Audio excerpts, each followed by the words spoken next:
Quinta-feira perfeita para o torcedor corintiano, depois de 7 na Libertadores, meu amigo. O torcedor do Corinthians começa o fim de semana sorrindo, não é mesmo, Caio Ribeiro? Que chocolate, hein? Que chocolate, uma ótima tarde, seja muito bem-vindo ao nosso Globo Esporte. Olha, essa é a situação do time no grupo 7 da Libertadores. O Corinthians já garantiu vaga na próxima fase com 10 pontos, seguido pelo Independente, o Deportivo Lara e o Milionários. Ainda tem uma última rodada que vai ser jogada aqui, em São Paulo. O Corinthians recebe o Milionários e aí sim, com um empate, pode garantir o primeiro lugar no grupo e ter a vantagem depois da próxima fase da Libertadores. Caio, antes da gente falar dos 7 gols, eu queria falar sobre o Fábio Carille e a possibilidade de ele deixar de fato o Corinthians nesse fim de semana. Eu acho que é uma possibilidade real. Se vierem 2 caminhões de dinheiro, né, como ele falou na entrevista coletiva depois do jogo, é muito difícil você resistir. Por mais a vontade que ele esteja no comando do Corinthians, seja um vencedor, tenha a gestão do grupo de uma maneira muito tranquila, é muita grana e aí fica difícil resistir. Olha, a gente fez uma reportagem com a família do Fábio Carille, que mora no interior. Os pais dele, que são velhinhos, já moram no interior, estão na melhor idade, né? E aí a gente foi ouvir qual que é a opinião dos pais sobre o futuro do técnico. O bom filho sempre pede conselho aos pais, não é verdade? E na família Carille não é diferente. A história é a seguinte. Essa semana, o Fábio Carille, técnico do Corinthians, filho do seu Joaquim e da dona Wanda, recebeu uma proposta alta para treinar um clube da Arábia Saudita. O Al Hilal ofereceu pelo menos 2 vezes mais do que ele ganha no Corinthians e um contrato longo. E agora? Seu Joaquim vai deixar o filho decidir. O conselho que eu dou para ele é que ele vê o que é melhor para ele. O que ele achar que é melhor para ele, que ele pode ter certeza que nós estamos apoiando, como sempre foi na carreira dele. O treinador ligou para a casa dos pais. Foi uma conversa rápida e, para a tristeza da nação corintiana, o futuro do Fábio está bem perto da Arábia. Ele só me disse o seguinte: pai, é uma coisa irrecusável. E, pai, não vai ter jeito, acho que eu vou ter que sair, porque realmente é incrível. Então, me apoiando e tal, eu não sei, eu vou decidir quando chegar no Brasil, mas eu acho que dessa vez não vai ter jeito. Eu acho que o Fábio, então, não fica no Corinthians. Olha, pelo que eu falei com ele ontem, eu acho difícil. Tudo bem, a gente sabe que cada um tem que escolher o seu próprio caminho. Mas o assunto é delicado. Envolve dinheiro, futuro, família.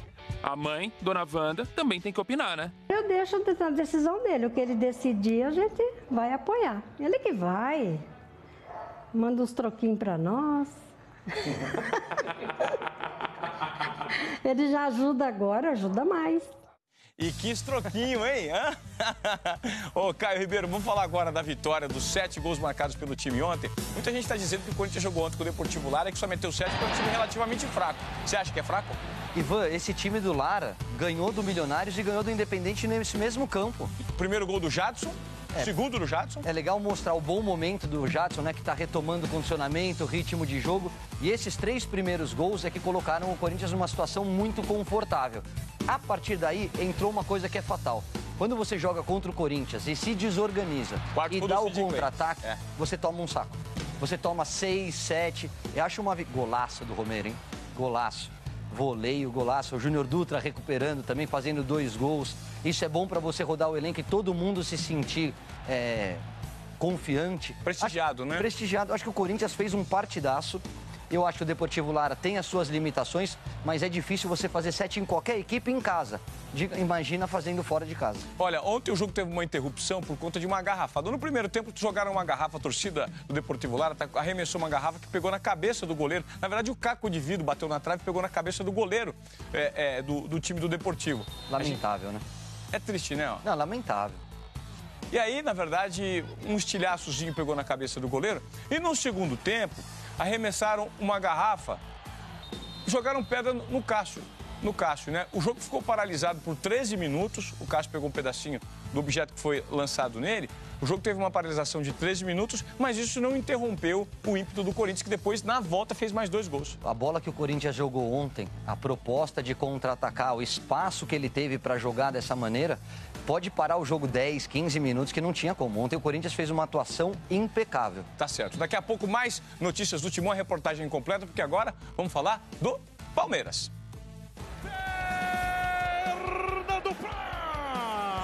Fernando Praz virou el ídolo del año para os torcedores do Boca Juniors. A atuação do goleiro foi destaque nos jornais do país vizinho. A boa atuação do goleiro impediu a vitória do Júnior Barranquilla e, consequentemente, ajudou na classificação do Boca Juniors. Meus amigos mandaram essas brincadeiras todas que fizeram na internet, né, em relação ao Boca tá torcendo por nós. Mandaram um vídeo de quando saiu, acho, o gol do Borja na Bomboneira, né? Gol de Palmeiras, senhores, se tranquiliza Boca. Fernando Praz fez defesas difíceis e ainda pegou um pênalti. Aproveitou bem a oportunidade e colocou uma pulga atrás da orelha do técnico Roger Machado. Tem que aproveitar ao máximo e eu, graças a Deus, dei sorte também porque foi um jogo em que eu pude. Porque às vezes tu joga, tu não tem falha nenhuma, vai uma bola no gol, um chute no ângulo, um pênalti, a bola entra. E eu consegui ter um desempenho bom. Aos 39 anos, essa foi a terceira vez na temporada que o Praz foi titular. E olha, ele quer jogar mais. Eu gostaria. Quem não gostaria? Quem não gostaria, né? O Everton também gostaria, o Emerson, o Luan, o Thiago Santos, o Tietê, todo mundo aqui tá doido para jogar, né? O Palmeiras conquistou 16 pontos em 18 possíveis na Libertadores. Terminou a primeira fase com a melhor campanha da competição. E mais do que isso, acalmou os ânimos de parte da torcida, que chegou a protestar contra o time depois da derrota para o Corinthians no último fim de semana. Isso é normal, cara, no futebol. Embora a gente não concorde, a gente tá habituado, né? E vai acontecer sempre. A gente ganhar mais 10 jogos e perder um, vai ser aquela cobrança de novo por tudo que a gente mesmo criou. Pela expectativa que a torcida criou na gente. E agora time e torcida vão estar pertinho pelos próximos 3 jogos contra Bahia, América Mineiro e Sport. É uma semana decisiva, né? Então a gente tem que ter uma certa tolerância com a torcida também uma certa tolerância com a gente, porque não somos máquinas e vão ter jogos em que a gente não vai estar tão bem. E ficou mais uma vez provado que com o apoio deles a gente conseguiu se reerguer e fez um bom segundo tempo. Vamos falar agora de seleção brasileira que se apresenta a partir de segunda-feira na Granja Comari, preparativos para a Copa do Mundo da Rússia 2018. Contato com o Eric Faria, que está lá na Granja, que tem novidades. Não é isso, meu amigo? Boa tarde. Oi, Ivan, boa tarde para o Caio, boa tarde para todo mundo ligado no Globo Esporte aí em São Paulo. Pois é, eu estou aqui no novo módulo de treinamentos da seleção brasileira. É um lugar lindo realmente, tem o que há de melhor para treinamento esportivo. CBF construiu aqui 1.700 metros quadrados num centro de excelência que os jogadores da seleção brasileira, como você disse, vão conhecer a partir da próxima segunda-feira. É realmente um lugar espetacular, viu, o que há de melhor no mundo para a seleção brasileira poder se preparar para essa Copa do Mundo da Rússia. A gente tem imagem também de algumas reformas que foram feitas aqui na Granja Comari. A gente tem imagem dos quartos onde vão ficar os jogadores nessa próxima semana aqui em Teresópolis. Imagens da nova sala de fisioterapia, da sala de preleção do Tite, onde o Tite vai armar a seleção brasileira, principalmente para os primeiros amistosos, né, Ivan? Então, não vai ser por falta de estrutura que a seleção brasileira não vai ter um grande desempenho na Copa do Mundo. Você estava falando em dinheiro, em caminhão de dinheiro. Sabe quanto a CBF gastou aqui? 17 milhões. Dá numa Kombi, dá num caminhão. Onde cabem 17 milhões, Ivan? Meu Deus do céu, no meu bolso caberia fácil, viu? Valeu, Eric. Um grande abraço pra você. Sensacional. Virou um hotel 8 estrelas isso aí. Ó, a gente vai fazer o seguinte, vamos falar de vôlei agora, porque o Brasil ganhou mais uma ontem. Não dava para prever um passeio de 25-14 num set. Sobrou o Brasil no set, sobrou, deu show. Nem um Brasil tão forte, mesmo cheio de desfalques e diante das vice-campeãs olímpicas. A gente pode perder, mas tem que vender muito caro a derrota. Ponto da Sérvia. Foi exatamente o que a seleção fez no único set vencido pela Sérvia. Depois do 25-23 contra, só deu Brasil. Amanda! Ponto do Brasil! Pode não ser tão bonito quanto uma bola no chão, mas às vezes um ponto explorando o bloqueio pode ser até mais importante num jogo como esse, contra fortes e altas jogadoras. E ninguém foi mais eficiente nesse quesito do que a Amanda. A gente sabia que ia ser difícil, um bloqueio grande, mas a gente treina para isso, para fazer o melhor. Foi quem mais pontuou no jogo, 20 no total. Cada jogo a gente tenta fazer algo diferente para surpreender. Certamente conseguiu. Será que acaba com a Amanda? Sim, acabou com a Amanda. O nome do jogo. novo. O Brasil se despede de Barueri com 2 vitórias e 1 derrota. Semana que vem, mais 3 jogos na Turquia. Na bagagem vai a certeza de que atuações como essa contra a Sérvia são suficientes para levar o time às finais. Você quer uma outra notícia sensacional para o nosso país? Envolvendo o Brasil. Felipe Toledo acabou de ser campeão mundial do circuito de surf, etapa disputada aqui no Brasil. Olá, amigos do Globo Esporte. O Felipe Toledo acabou de conquistar a etapa brasileira do Circuito Mundial de Surf aqui em Saquarema, para variar, dando um show para a praia. Ele enfrentou o australiano Wade Carmichael na final e conquistou uma nota impressionante, 9,93, em um tubo que deixou a praia inteira de queixo caído. A segunda nota do Felipe foi um 7,17, que deixou o australiano precisando de uma combinação de 2 notas para superar. Essa é a 6ª vitória de Filipinho na carreira dentro do Circuito Mundial de Surf e a segunda aqui no Brasil. Ele já tinha vencido em 2015. Agora o Circuito Mundial de Surf parte para Bali, na Indonésia. Daqui a pouco a gente volta, depois do intervalo, para falar da derrota do Santos, que mesmo apesar da derrota, passou de fase na Copa do Brasil.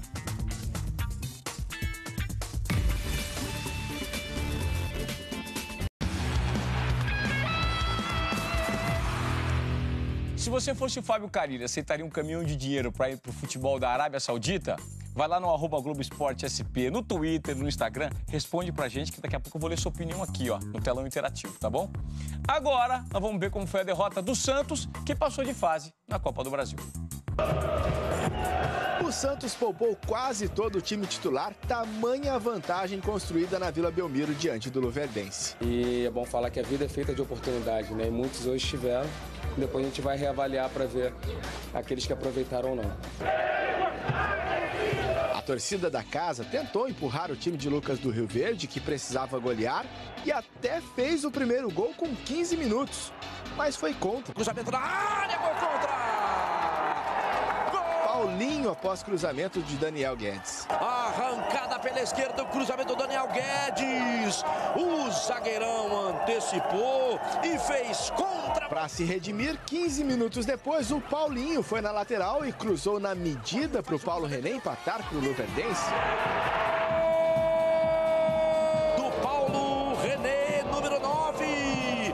No segundo tempo, outro lateral luverdense se destacou, Itaqui. O lateral, que já havia marcado em cobrança de falta na Vila, voltou a marcar no Passo das Emas. Aí a cobrança do Itaqui! Dessa vez, um golaço. Mas quem saiu como o nome do jogo foi o goleiro Vanderlei. Com a virada, o luverdense foi pro tudo ou nada. Mas Lucas Braga... Sobra do Lucas! Elton, o Vanderlei fazendo a defesa e Rubinho pararam no goleiro santista. E quando o Vanderlei não segurou, a arbitragem anulou o gol ao marcar impedimento. Ele pega a posição de impedimento, acertou, né, Serginho? Acertou, lance difícil, viu, Luiz? O mais importante é a classificação, a gente não tem que ficar pensando se a gente perdeu aqui pro Luverdense, que não dá nem tempo, né? Domingo a gente tem um jogo importante, tem que recuperar as peças que viajaram para cá e se juntar com as que estão lá pra gente fazer um grande jogo. Jogo importante, como disse o Vanderlei, na casa do São Paulo, que pretende lotar o Morumbi. Esse clima tem um motivo nobre: invencibilidade no Brasileirão. Só o São Paulo não perdeu.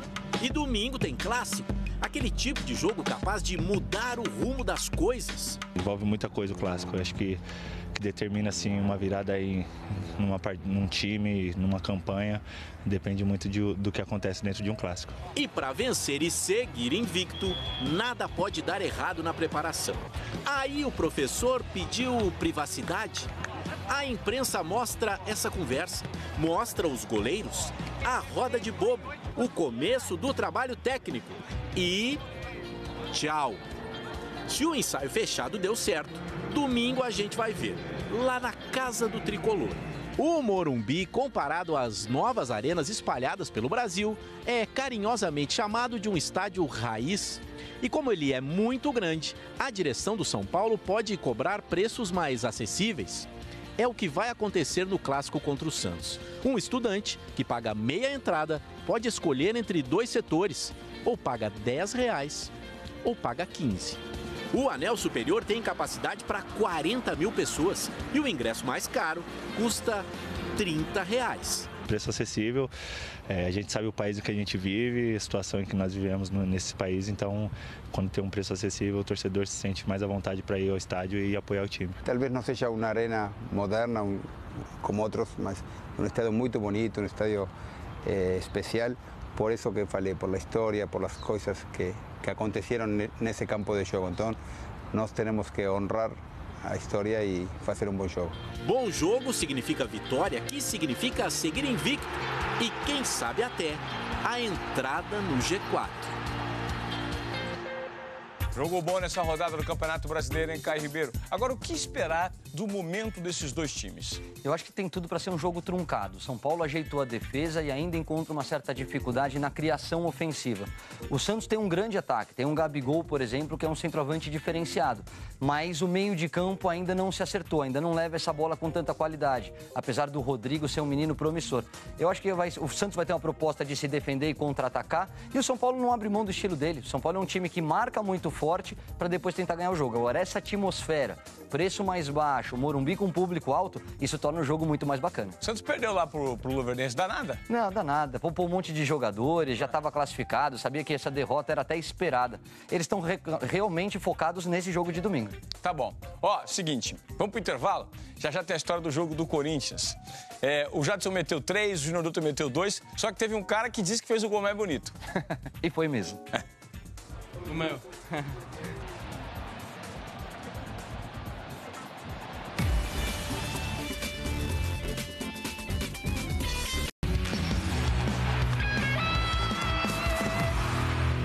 Corintianada tá feliz hoje, também dá uma olhada.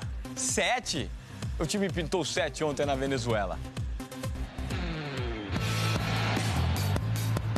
Com a bola rolando, claro que o foco do sempre concentrado Fábio Carille era no jogo. Mas o torcedor corintiano ainda quer saber o que se passa exatamente nessa cabeça.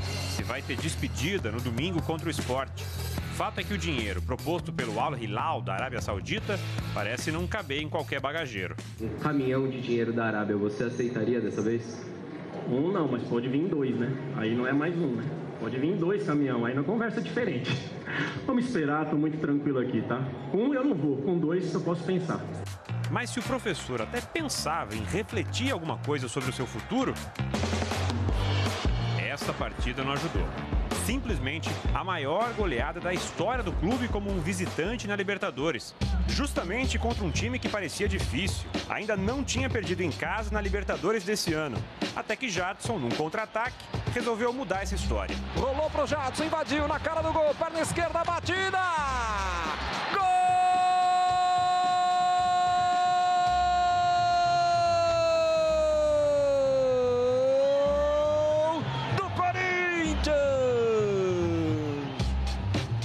E o Jadson não ficou só nesse gol, não. Ainda meteu outros 2. É que chega Jadson, golaço! A noite é de Jadson na Venezuela. O terceiro gol dele no jogo. Eu me recordo de algumas vezes ter feito 3 gols na partida. Hoje foi um dia muito especial para mim. Fazer 3 gols com a camisa do Corinthians, acho que são para pouco. Além do Jadson, foram vários artilheiros na noite de ontem. E que cada um conte a sua façanha. O canhoto Sid Clay só fez 1, mas com o outro pé. Sobrou Sid Clay! Gol! Sid Clay! Você tem muito gol de pé direito, Sid Clay? Gol de pé direito. Eu tenho uns 5, acho, né? O ano passado eu fiz 3 com a perna direita e 3 com a perna esquerda. E esse ano fiz 2 com a esquerda e 1 com a direita. Tô aí, levando, né? Tomara que saia mais, né? E o Júnior Dutra, que não marcava desde janeiro. Foi o famoso Sai Zica, fez 2.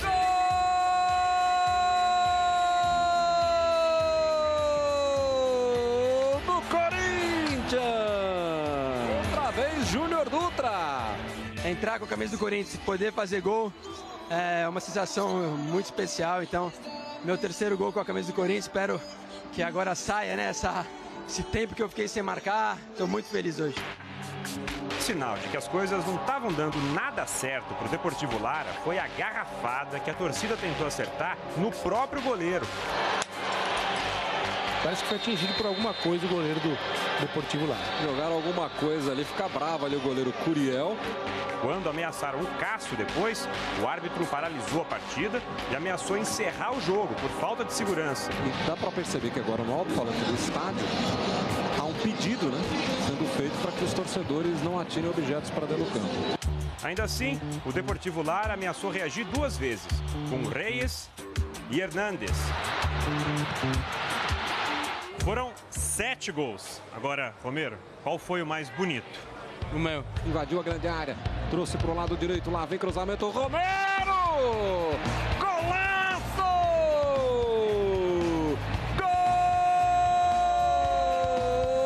Gol do Corinthians! Não, foi bonito. Na verdade, estava já tentando fazer esse tipo de gol. Uns dias atrás eu fiz no treino, aí os caras estavam me cobrando de fazer isso no jogo, né? E esse gol é para eles, né? Para meus companheiros aí. Classificado, agora o Corinthians deve poupar muita gente no domingo. Vai depender desse professor, sempre concentrado, que ultimamente anda com muitas decisões para tomar, além do time titular contra o Sport. Não chegou nada oficial. Estou sendo muito claro com a diretoria desde o início, né? Desde todas as possibilidades que aconteceram, fui muito claro com eles e estou muito tranquilo aqui no Corinthians. Hoje pela manhã a gente perguntou no Twitter, no Instagram do Globo Esporte, @GloboEsporteSP, você, se fosse o Carille, iria ou não? Temos opiniões aqui pra gente constatar o que o pessoal pensa. Eu acho que o Carille tem que ficar. Vai sair agora, consultou o time, pô, disse o Valmir Luiz, de São Caetano. O Lucas disse o seguinte, eu não pensaria 2 vezes para partir para outro clube, ainda mais com uma diferença de salário dessa. A Jéssica disse, eu ia no caminhão, porém tem que ficar no Corinthians até o final do ano. Fernando de Votuporanga, tem que ficar, a gente dá para ele um carrinho de dinheiro, não serve não? E tem o vídeo aqui do Gustavo Alves, vamos ver. Fala Globo Esporte, eu acho que ele tem que ficar no timão, temos que ganhar do Real no Mundial. Um abraço.